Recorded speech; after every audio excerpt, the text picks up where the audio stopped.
రేపల్లె దేవుళ్ళందరికీ నమస్కారాలు.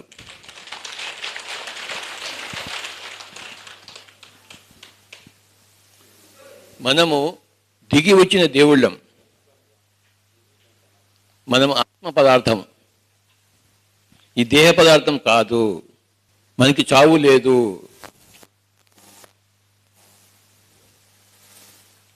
ఆత్మకి చావు లేదు.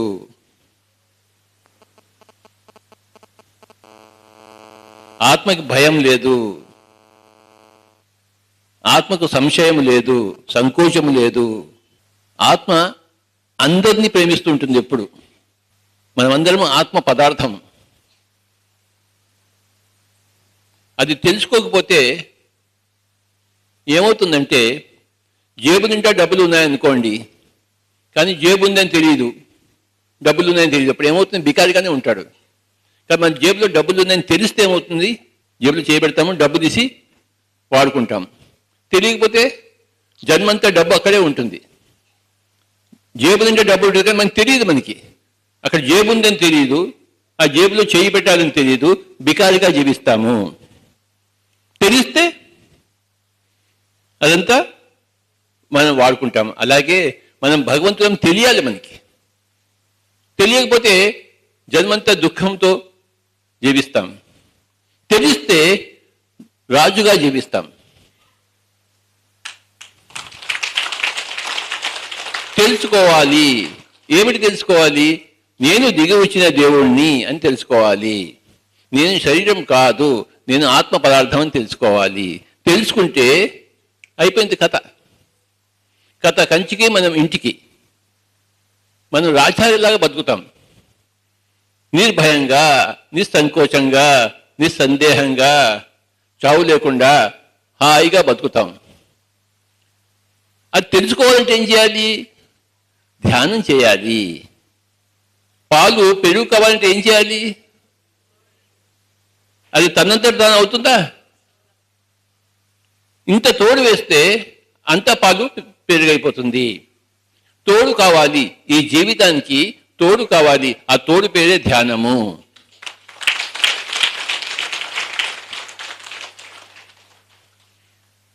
ఈ పాలకి ఆ తోడు లేదనుకోండి, ఈ పాలు పెరుగు కాదు.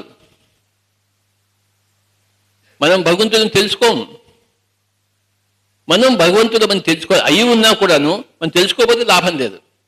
జేబులో డబ్బు ఉంది, నిండా ఉంది, లక్షల లక్షల రూపాయలు ఉన్నాయి, కానీ ఉన్నాయని తెలియదు మనకి. మనం అందరిని అడుగుకుంటాం, ఒక రూపాయి అమ్మా, ఒక అన్నం పెట్టామా అని చెప్పేసి. ఈ జేబులో డబ్బులు చూడగలిగిన వాడు ఏం చేస్తాడు? అరే నీ జేబులో డబ్బులు ఉన్నాయి, మమ్మల్ని ఎందుకు అడుగుకుంటున్నాడు? వాడికి జేబులు డబ్బులు కనపడ్డాయి, మనకి కనపడలేదు. మనం బికారిగా జీవించాం. కానీ ఎప్పుడైతే మనకి జేబులో డబ్బులు ఉన్నాయో తెలుస్తుంది, మన జేబే అది. మన జేబులో మనం చేయి పెట్టేసి మనం డబ్బు తీసి ఖర్చు పెడతాం రాజాలాగా. మనం అందరం దేవుళ్ళం అయినా మనం దేవుళ్ళం తెలియక బికారిలా జీవిస్తున్నాము, అంధకారంలో జీవిస్తున్నాము. ఎప్పుడైతే తెలుసుకుంటామో ప్రకాశంలో జీవిస్తాము, రాజాలాగా బతుకుతాము. అది తెలుసుకునే తోడు ఎలా వస్తుందంటే ధ్యానం ద్వారా వస్తుంది. కొంత శ్వాస మీద ధ్యాస పెడితే చాలు, మీకు అది తెలుస్తుంది. అందరికీ దగ్గర శ్వాస ఉందా లేదా? ఎవరి దగ్గర శ్వాస లేదా వాళ్ళ చేతిలో పైకెత్తండి. ఒక్క చేయి కూడా లేవలేదు. అందరి దగ్గర శ్వాస ఉంది, కానీ శ్వాస మీద ధ్యాస పెట్టలేదు. పెళ్ళాం మీద ధ్యాస ఉంది, మూడు మీద ధ్యాస ఉంది, పిల్లల మీద ధ్యాస ఉంది, పక్కింటి వాడు ఏం చేస్తున్నాడో దాని మీద ధ్యాస ఉంది, కానీ శ్వాస మీద ధ్యాస లేదు. ఈ శ్వాస మీద కొంత ధ్యాస పెడితే మనకి తోడై ఈ పాలన్నీ కూడా పెరుగైపోతుంది. మనమంతా దేవుళ్ళని తెలుసుకుంటాము. నేను తెలుసుకున్నాను 40 సంవత్సరాల కిందట. అదే నేను దేవుడినా? అంతకుముందు రాముడి గుడి, శివుడి గుడి, వాళ్ళు దేవుళ్ళు, నేను పనికి మన వాడిని అనుకున్నవాడిని. నేను దేవుడినా? ఓహో, నేను దేవుడిని అయితే అందరూ దేవుళ్ళే కదా. తెలుసుకున్నాను. తెలుసుకున్న తర్వాత అందరికీ చెప్తున్నాను. ఇప్పుడు ఈరోజు ఇంతమంది తెలుసుకుని ఇక్కడ రేపట్లో ఇంతమంది వచ్చారు. దేవుళ్ళు అందరూ తెలుసుకుని వచ్చారు, తెలియక రాలేదు. ఇక్కడ అందరూ తెలియక రాలేదు, అంతా తెలిసేకునే వచ్చారు. అవునా? ఎంతమందికి తెలుసు? చూశారా? అందరికీ తెలుసు. ఎలా తెలుసుకున్నామంటే ధ్యానం ద్వారా తెలుసుకున్నాము. ధ్యానము సర్వరోగ నివారణి. ఇప్పుడు ఎన్నెన్నో రోగాలు చెప్తున్నారు. ఏ రోగమైనా సరే అన్ని రోగాలను పోగొట్టేది ధ్యానము. ధ్యానము సకల రోగ హారిణి, నివారణి, హారిణి. నివారణ అంటే ఏంటి? వచ్చే రోగాలు రాకుండా చేస్తుంది ధ్యానము. హారిణి అంటే ఉన్న రోగాలను భస్మీపటలం చేస్తుంది. ఏ మహమ్మారి రోగమైనా ఏదైనా పోవడానికి ఇంట్లో కూర్చుని కళ్ళు రెండు పూసుకుని శ్వాస మీద ధ్యాస పెట్టాలి. బయటికి పోగాల్సిన అవసరం లేదు, పోకూడదు. ఇంట్లో కూర్చోవాలి, ధ్యానం చేయాలి, శ్వాస మీద ధ్యాస పెట్టాలి. పెడితే అన్ని రోగాలు పారిపోతాయి, వచ్చే రోగాలు రాకుండా ఉంటాయి. రోగం పోతే ఉన్నదంతా భోగమే. నా ఒంట్లో బాగాలేదు, నేను డ్యాన్స్ చేస్తానా? ఒంట్లో బాగుంటుంది, నేను డ్యాన్స్ చేయకుండా ఎలా ఉంటాను? పరిగెత్తకుండా ఎలా ఉంటాను? ఒంట్లో బాగుంటే ఆ పరిగెత్తడమే భోగము, ఆ డ్యాన్స్ చేయడమే భోగము. రోగం ఉంటే భోగం లేదు, రోగం లేకపోతే ఉన్నదంతా భోగమే. రోగం ఎలా పోతుంది? యోగం ద్వారా పోతుంది. అన్యథా శరణం నాస్తి, వేరే మార్గం లేదు. అసలు రోగం ఎందుకు వచ్చింది? యోగం లేకుండా ఉన్న వల్ల వచ్చింది. అది ఎలా పోతుంది? యోగం ఉంటే అది పోతుంది. రోగం అనేది ఏ వైరస్ వల్ల, ఏ బ్యాక్టీరియాల వల్ల రాదు, మన కుకర్మ వల్ల వస్తుంది. మనకి ధ్యానం లేకపోవడం వల్ల వస్తుంది. ఎప్పుడైతే ఇక్కడ ధ్యానం ఉందో, నేను శరీరం కదా ఆత్మను తెలుసుకున్నామో, ఆత్మకి రోగం లేదు కదా, శరీరానికి రోగం ఉంటుంది. ఎప్పుడైతే నేను ఆత్మను తెలుసుకున్నామో ఈ శరీరానికి రోగం రాదు, ఉన్న రోగం మటుమాయమవుతుంది. రేపలే వాళ్ళందరూ ధ్యానం చేసి ఏ రోగాన్ని దరి చేయకుండా చేసుకోవాలి. అందుకోసమే ఈరోజు మీటింగ్ ఇది.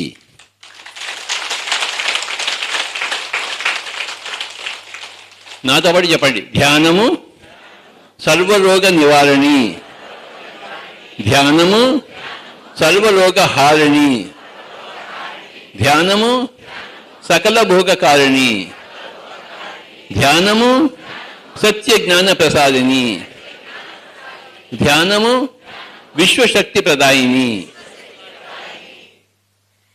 ఎనర్జీ తీసుకోవాలి మనం. ఒక స్పాంజ్ బాల్ ఉందనుకోండి, ఒక స్పాంజ్ బాల్ నీళ్ళలో వేస్తే ఏమవుతుంది? స్పాంజ్ బాలు నీళ్ళని పీల్చుకుంటుంది, పీల్చుకుని బరువుగా తయారవుతుంది.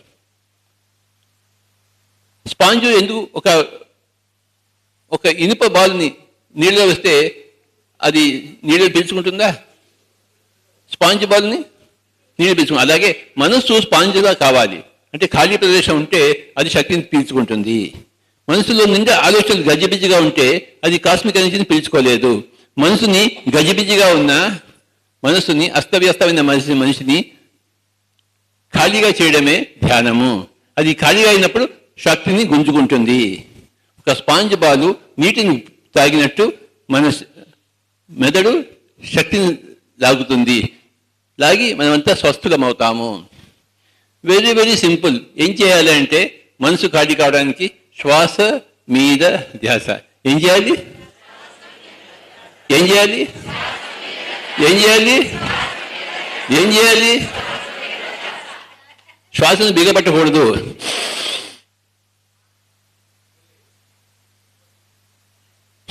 ఇవన్నీ చేయకూడదు.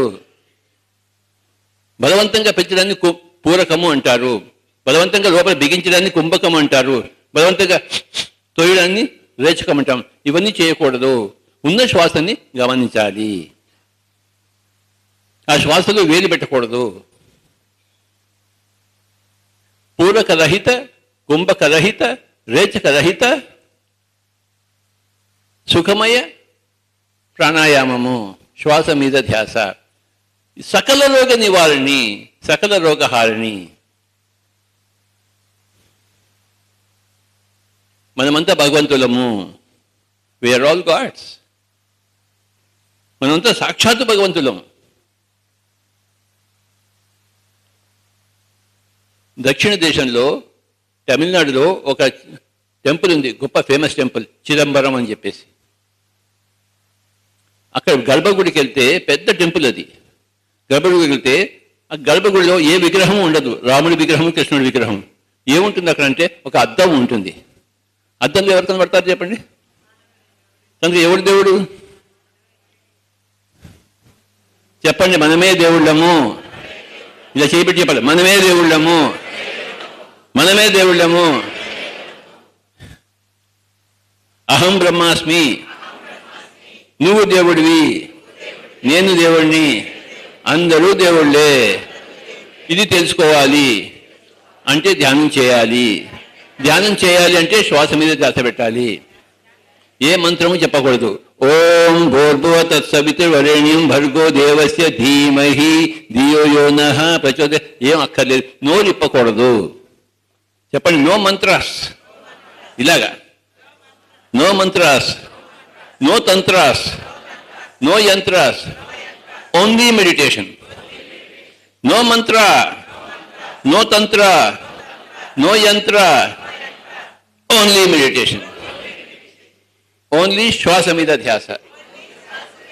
సకల రోగ నివారణి, సకల రోగ హారిణి, సకల భోగ కారిణి, సత్య జ్ఞాన ప్రసాదిని, విశ్వశక్తి ప్రదాయిని.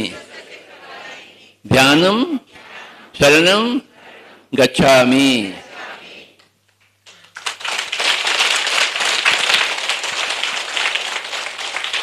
ధ్యానం తర్వాత ఇంకోటి ఉందండోయ్, అది లేకపోతే ధ్యానం కూడా పనిచేయదు. ధ్యానంతో పాటు ఇంకొకటి ఉంది, అది లేకపోతే ధ్యానం కూడా పనిచేయదు. దాని పేరు ఏంటంటే ధర్మం. హింస చేయడం అనేది పరమ అధర్మం. అహింస పరమో ధర్మ. మరి ధర్మం ఉంటేనే ధ్యానం పనిచేస్తుంది. ఇంత ధ్యానం చేసి ఇంత మాంసం తింటే ఆ ధ్యానం పనిచేయదు. ధర్మంగా ఉంటేనే ధ్యానం పనిచేస్తుంది. కనుక అందరూ ధర్మంగా జీవించాలి. ఏమిటయ్యా ధర్మం చెప్పండి? అహింస పరమో ధర్మ. చెప్పండి, చెప్పండి, గట్టిగా చెప్పండి, గట్టిగా. ఎందుకంత గట్టిగా వస్తున్నారు నాకు వినపడుతుందిగా. ధ్యానం అనేది ధర్మం లేకపోతే పనిచేయదు. మీకు ఉదాహరణ ఇస్తాను. రావణాసురుడు ధ్యానం చేశాడు, పరమశివుణ్ణి రప్పించుకున్నాడు, కానీ ధర్మంగా బతికాడా? ప్రపంచాన్ని స్వర్గం చేశాడా, నరకం చేశాడా రావణుడు? అందుకే రామాయణం వచ్చింది. రాముడు పుట్టి రావణుని చంపడానికి చేశాడు. రావణుడి దగ్గర ధ్యానం ఉంది, కానీ ధర్మం లేదు, అది పనికిరాదు. అందరూ ధర్మంగా బతకాలి. కోడిని కోయడం ధర్మమా? మేకను కోయడం, పీతను కోయడం, రొయ్యని? No no no. చెప్పండి, నో హింస. నో నో నో హింస.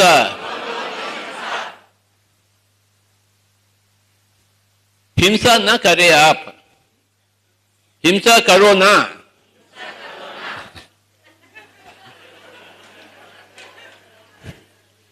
హింస కరో నా అంటే హింసను చేయవద్దు. అహింస కరో, హింస నా కరో. హింసలో ఉంటే, అధర్మంలో ఉంటే ధ్యానం పనిచేయదు. ధ్యానం పనిచేయాలా వద్దా?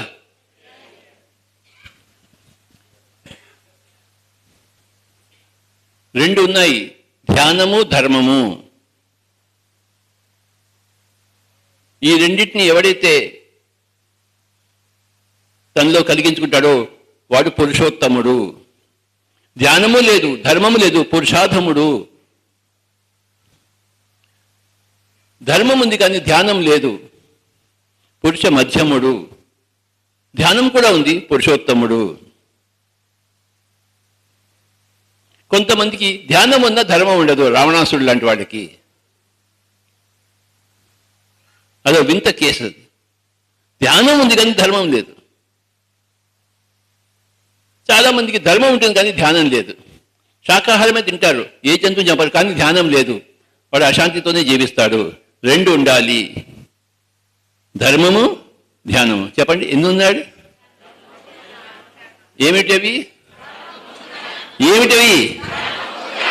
ఏమిటవి? ఎందుకంటే అరుస్తారు, నాకు తెలుసుగా. పిరమిడ్ స్పిరిచువల్ సొసైటీ మూమెంట్ ఈ రెండింటినీ ప్రచారం చేస్తోంది.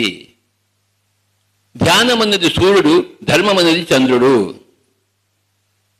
సూర్యుడు లేక చంద్రుడు లేక ఎలా ఉంటుంది చెప్పండి జీవితం? ఊహించుకోండి. సూర్యుడు లేడండి, చంద్రుడు లేడు, ఆ జీవితం ఎలా ఉంటుంది చెప్పండి? చీకటే చీకటి, అంధకారమే అంధకారము, ఎక్కడ ఏముందో తెలియదు, ముళ్ళ మీద కాలు వేస్తాము, గుడ్డెద్దు చేలో పడ్డట్టు. ఎందుకంటే వెలుతురు లేదు, గుడ్డే కదా.